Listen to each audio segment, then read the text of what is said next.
You ever see sick or dying fish and just wonder what on earth is going on in the water? The biggest problem is they can't exactly tell us what's wrong. So, how do we solve the mystery of what's harming them? Right, you can't. But what we can do is look for clues hidden deep inside their bodies. We're talking tiny chemical signals that tell a really clear story about the world they're living in. Okay, let's dive into this and become chemical detectives. So, our first clues are found in what you could call the body's tiniest machines. We're talking about enzymes. Think of them as these microscopic engines that power literally every single process inside a living thing, from digesting a meal to firing off a nerve signal. To put it simply, an enzyme is a biological catalyst. Its whole job is to kickstart and speed up the chemical reactions that keep an organism alive. I mean, without them, these reactions would be so painfully slow that life as we know it just wouldn't even be possible. Think of it like a perfect lock and key. A very specific molecule called the substrate fits perfectly into a part of the enzyme called the active site.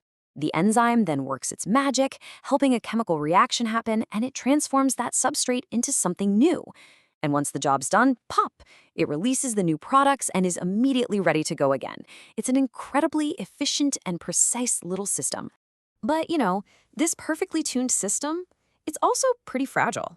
So what happens when some foreign substance, like a pollutant in the water, gets inside a fish and starts throwing a wrench in the gears of these absolutely essential machines? Well, that's called enzyme inhibition. It's basically a form of molecular sabotage. An intruder molecule comes in and just interferes with the enzyme, stopping it from doing its critical job. And this right here, this is the crime scene that scientists investigate to figure out what's wrong with the fish. And these saboteurs, they have a couple of main tactics. First, you've got competitive inhibition. This is where an imposter molecule, one that just looks like the real thing, jams itself into the active site, blocking it. Then there's non-competitive inhibition, where the saboteur binds to a totally different spot on the enzyme, but by doing that, it changes the enzyme's shape, which makes the active site useless. Two different methods, but the same result. The machine breaks down. And then you have the most severe form of sabotage, irreversible inhibition. In this case, the bad guy forms the super strong, permanent bond with the enzyme. It's not just blocked, it is completely, permanently broken. The cell's only option? It has to scrap the whole thing and build a brand new one from scratch. A total loss. Okay, so here's where it gets really clever. Scientists can use these different patterns of sabotage as an incredibly powerful diagnostic tool. By figuring out which enzymes are being shut down and how, they can actually work backward to identify the suspect, the specific pollutant that's causing all the harm. So let's meet the detectives. These are some of the key biomarker enzymes. For instance, if the enzyme ACHE is inhibited in the brain or muscle, that's a huge red flag for neurotoxins, like certain pesticides. Or if ALT and AST levels are all out of whack in the liver, that points to liver damage from other kinds of contaminants. Each enzyme tells a different part of the story. And believe me, the evidence they find can be crystal clear. Just look at this. It's the activity of that ACE enzyme. In a healthy fish, it's chugging along at 100%. But in a fish exposed to a common pesticide, its activity has plummeted by 70%. That's not a subtle hint. That's a smoking gun. And the story gets even more detailed than that. See, the amount of damage isn't random. The bigger the drop in enzyme activity, the more likely it is that the fish was exposed to a really high concentration of the pollutant. Or maybe it was exposed for a much longer time.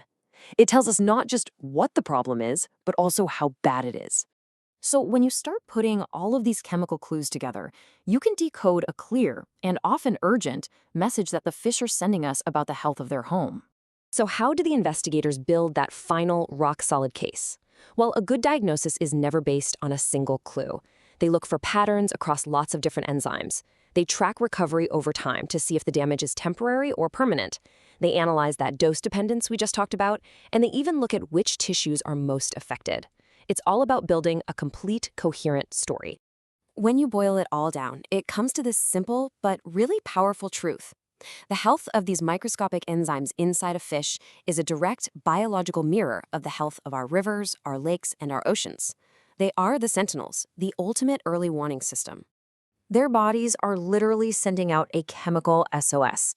They're providing us with all the data we need to understand the threats lurking in our aquatic ecosystems. The only question left is, are we listening to the message